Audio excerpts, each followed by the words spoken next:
जैसा कि ये विदित है कि बीजेपी के श्री अमित शाह द्वारा संसद में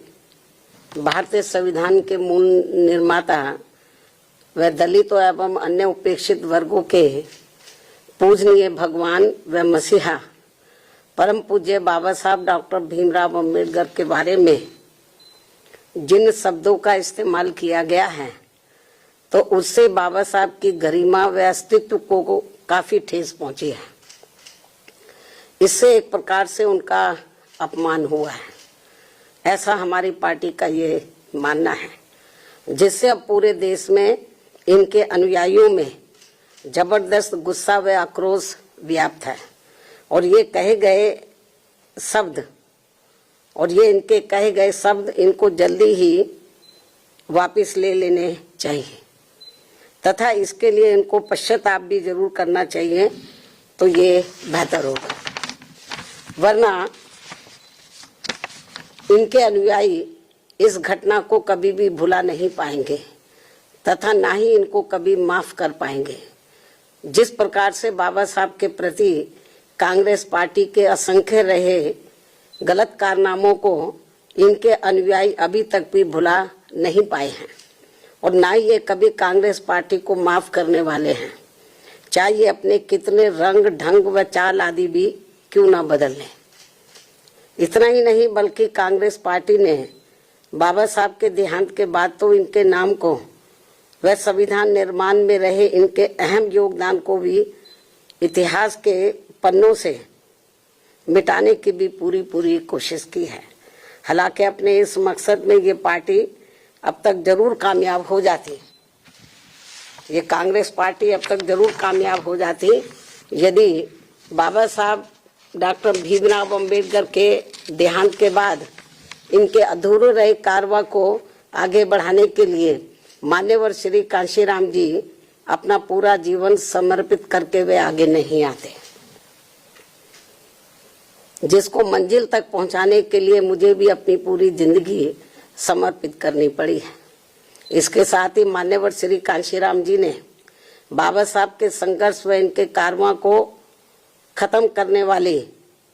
कांग्रेस पार्टी के सभी साम दाम दंड भेद आदि हथकंडों का मुकाबला करके व उनसे सावधानी बरतते हुए तब फिर बीएसपी का गठन किया है, जिसे अब कांग्रेस बीजेपी व अन्य सभी जातिवादी एवं संकीर्ण मानसिकता रखने वाली पार्टियां किस्म किस्म के हथकंडे इस्तेमाल करके कमजोर करने में लगी है। जबकि यूपी में 4 बार बीएसपी के नेतृत्व में रही सरकार ने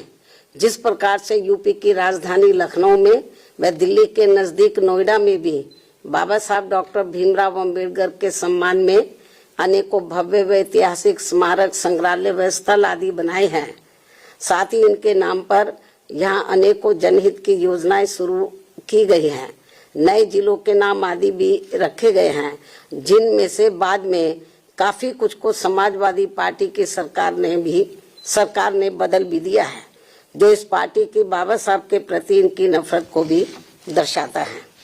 जो अब कांग्रेस के साथ मिलकर इनके सम्मान की हवाई बातें कर रहे हैं। इसी प्रकार इन वर्गों से जुड़े अन्य संतों गुरुओं व महापुरुषों आदि को भी पूरा आदर सम्मान दिया गया है,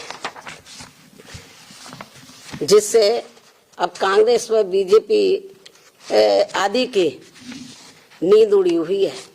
ये जो हमने काम किए बाबा साहब के सम्मान में, तो उससे अब बीजेपी व कांग्रेस आदि की नींद उड़ी हुई है, जिनके अनुयायियों के वोटों को लुभाने के लिए,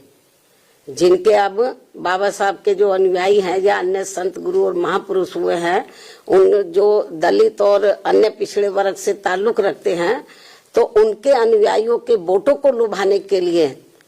फिर बीजेपी को भी मजबूर होकर वे अपने दिल पर पत्थर रखकर इनके सम्मान में कुछ कदम भी उठाने पड़े हैं। और अब कांग्रेस पार्टी भी बाबा साहब के दलित व अन्य उपेक्षित वर्गों के वोटों को लुभाने के लिए आए दिन किस्म किस्म की सियासत करने में लगी है। और इसी क्रम में कांग्रेस पार्टी अब इस कोशिश में लगी है कि श्री अमित शाह के मुद्दे पर कुछ न कुछ दलितों का वोट जरूर बटोर लिया जाए।